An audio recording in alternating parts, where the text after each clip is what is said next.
नमस्कार, बहुत स्वागत है आप सभी का। मैं मीरा राजपूत। देखिए किस तरीके से राहुल की जनसभा में, मुंबई में जनसभा में यहाँ पर पूरी तरीके से भीड़ लगी हुई है। जय भवानी, जय शिवाजी, जय भवानी, जय शिवाजी। विपक्ष के चेहरे यहाँ पर दिखाई दे रहे हैं।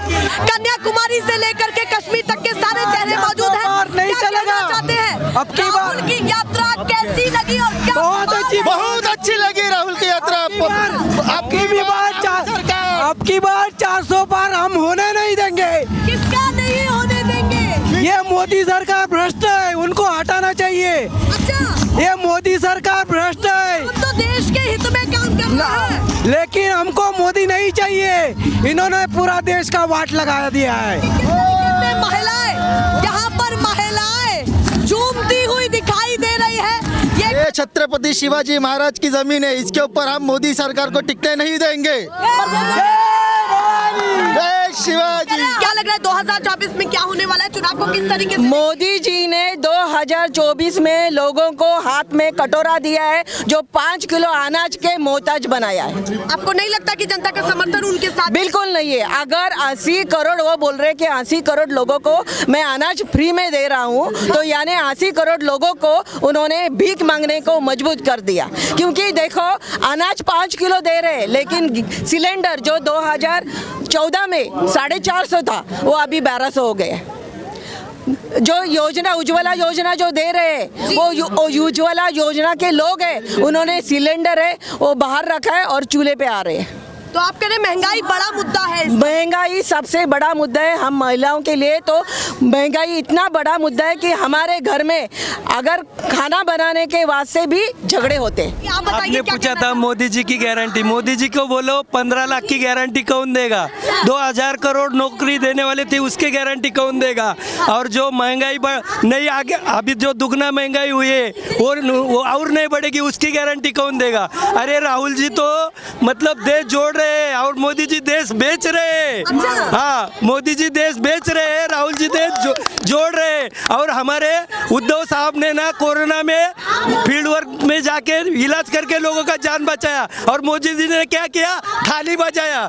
थाली बजा के क्या कोरोना जाता है क्या? आप तो पढ़े लिखे, थाली बजा के कोरोना जाता है क्या? इलाज करके जाता जनता है। का मनोबल बढ़ाया, ऐसी यही तो है ना जो उद्धव साहब का, जो पूरा महाराष्ट्र का आइडिया, पूरा मतलब सबने आदर्श लिया और देश से कोरोना गया। चलिए, 2 सवाल है। एनडीए वर्सेस इंडिया गठबंधन आमने सामने है, कैसे देख रहे हैं इस बार चुनाव? इंडिया जीतेगा, इंडिया जीतेगा, लग रहा है 1001% ये इंडिया जी का एक शिव सैनिक की गारंटी है, बाला साहेब की शिव सैनिक की गारंटी है। ये मोदी की गारंटी नहीं है। हाँ, गारंटी है, पूरा गारंटी है। कश्मीर से लेकर के कन्याकुमारी तक के नेता यहाँ पर है, एक मंच पर है। ये तस्वीरें चुनाव तक भी रहेंगी? अरे चुनाव के बाद भी रहेगी और बहुत साल रहेगी, क्योंकि अगर अभी ये नहीं रहेगी ना तो अगली साल कभी इलेक्शन नहीं होएगा। मोदी देश बेच के खाएगा। बाबा साहब ने जो इतना मेहनत से जो संविधान बनाया था ना, ये संविधान डुबाने के पीछे पड़े हैं ये मोदी सब। आप इतना गुस्सा क्यों है? बराबर है, मैं साधारण आदमी हूँ जो मतलब 300 रुपए में समर्थक नहीं है। मैं किसका समर्थक नहीं, मैं सर्व सामान्य आदमी हूँ जो 300 रुपए, हाँ 300 रुपए को गैस मिलता था ना, 1200-1500 हो गया है। ये मोदी की गारंटी है। महंगाई बढ़ेगी, ये मोदी की गारंटी है। हाँ, जो आप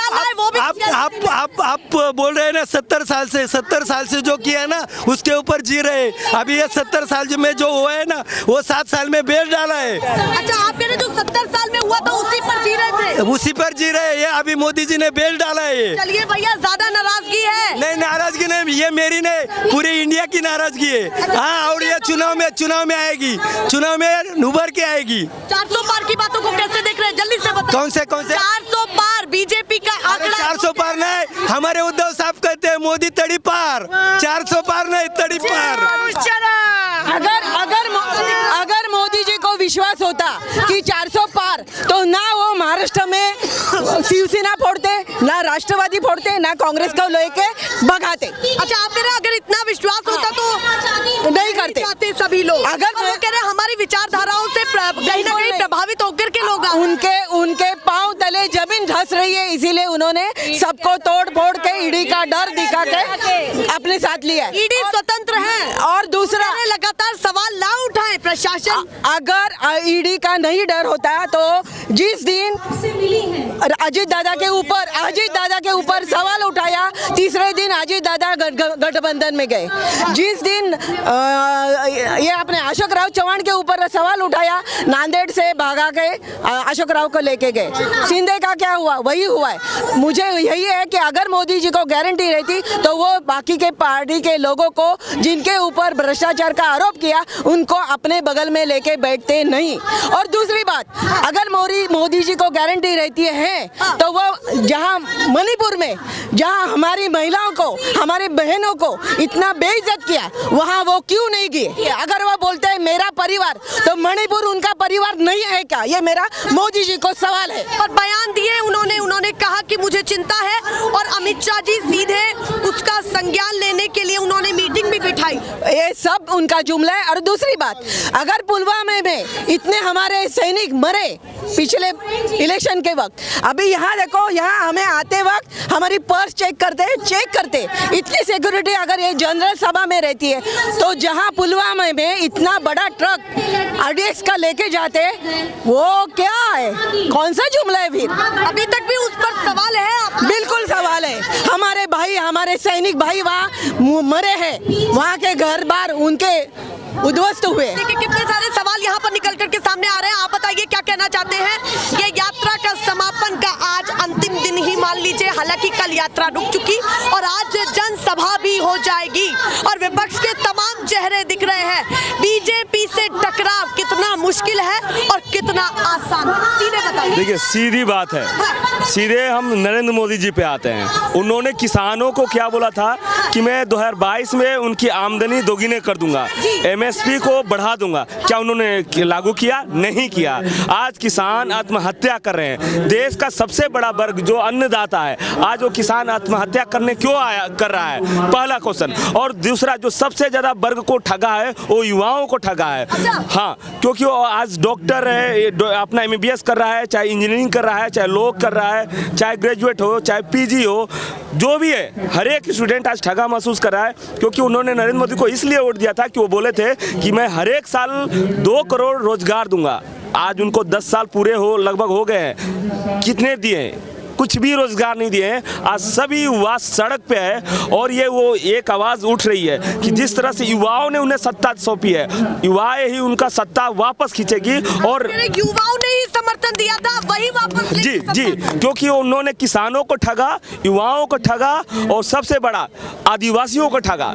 आज देखिए, आदिवासियों को जल जंगल जमीन से हटाया जा रहा है, उनको मुआवजा भी नहीं दिया रहा है, सर्किल रेट से उनको पैसा भी नहीं दिया जा रहा है। तो मैं कहना चाह रहा हूँ कि जिस तरह से युवा, किसान, दलित, आदिवासी, ओबीसी, अल्पसंख्यक, मुस्लिम, जैन, बौद्धिस्ट सबको ठगे हैं इन्होंने।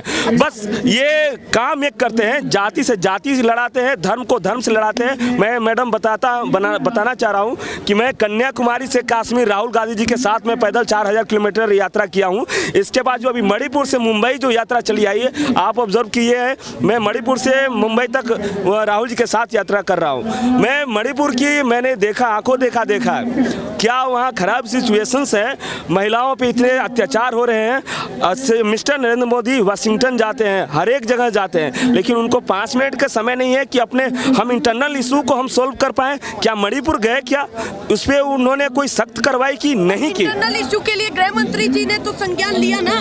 क्या संज्ञान लिया? आप आज भी देखिए, लोग बाहर कैंपों में सो रहे हैं, ये संज्ञान लिया?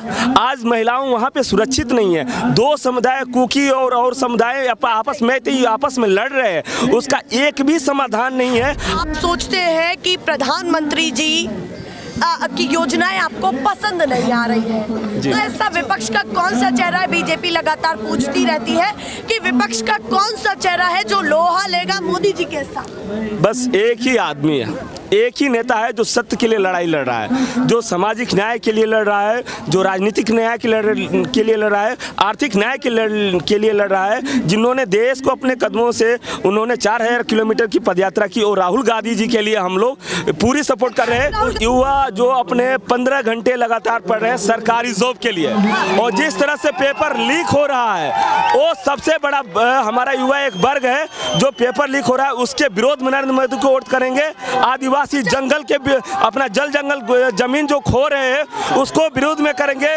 क्योंकि उन्होंने सीधा बस हम दो हमारे दो का सरकार चला रहे हैं, अडानी अंबानी की सरकार चला रहे हैं। ये 140 करोड़ की जनता की सरकार नहीं है, अडानी और अंबानी की सरकार है, क्योंकि हर एक अपने संसाधन जो है 140 करोड़ के लोगों का नहीं रहा, बस अडानी और अंबानी को इन्होंने पूरी तरीके से सौंप दिए हैं। आंकड़े क्या कहेंगे इस बार? जल्दी से थोड़ा सा उस पर भी मैं नजर डालना चाहती हूँ। आंकड़े इस बार कैसे रहने वाले हैं? देखिए, इंडिया के पास क्या और एनडीए के पास क्या, दोनों गठबंधन के पास क्या आंकड़े रहने? देखिए, सीधा इंडिया एलायंस 300 पार जाने वाला है। अच्छा, 300 पार? जी, और जिस तरह से नरेंद्र मोदी का 400 का जुमला है ना, वो उसी तरह से फूटेगा जिस तरह से युवाओं को उन्होंने हर एक साल 2 करोड़ रोजगार को बोल के एक भी रोजगार नहीं दिया, उसी तरह इनका 400 का गुब्बारा फटेगा। और इसको फोड़ने के लिए सबसे आगे हमारा किसान, आदिवासी और ओबीसी और हमारा युवा वर्ग और हमारा स्टूडेंट वर्ग आएगा। विपक्ष पूरी तरीके से मजबूत होकर के मैदान में उतरने के लिए तैयार है। आप देख सकते हैं यहाँ पे पूरा कन्याकुमारी से कश्मीर के सभी लीडर, ये आज हमारा मणिपुर से मुंबई का भारत जोड़ो न्याय यात्रा का आज समापन है और हम अभी मुंबई में हैं। और यहाँ देख सकते हैं पूरे एक स्टेज पे हमारा कन्याकुमारी से कश्मीर तक इंडिया अलायंस के सभी नेता राहुल गांधी जी के नेतृत्व में आज स्टेज पे बैठे हैं, और उन्होंने एक सीधा संकेत देश को दे दिया है कि हम लोगों के लिए हैं, हम we the people of India के लिए हम काम करेंगे, हम जनता के लिए काम करेंगे, और इसी को देखते हुए सरकार बदलने वाली है। क्या कहते हुए यहाँ पर दिख रहे हैं लगातार कन्याकुमारी से लेकर के कश्मीर तक के चेहरे यहाँ पर है। ये मंच क्या कहता है आने वाले दिनों में, ये काफी महत्वपूर्ण रहेगा देखना, क्योंकि देखिए ये एकता आज मुंबई में तो है, पर कहीं ना कहीं बीजेपी ये सवाल भी उठाती हुई दिख रही है कि गठबंधन चुनाव तक चल पाएगा या नहीं। ऐसे ही दिखाते रहेंगे। फिलहाल के लिए नमस्कार।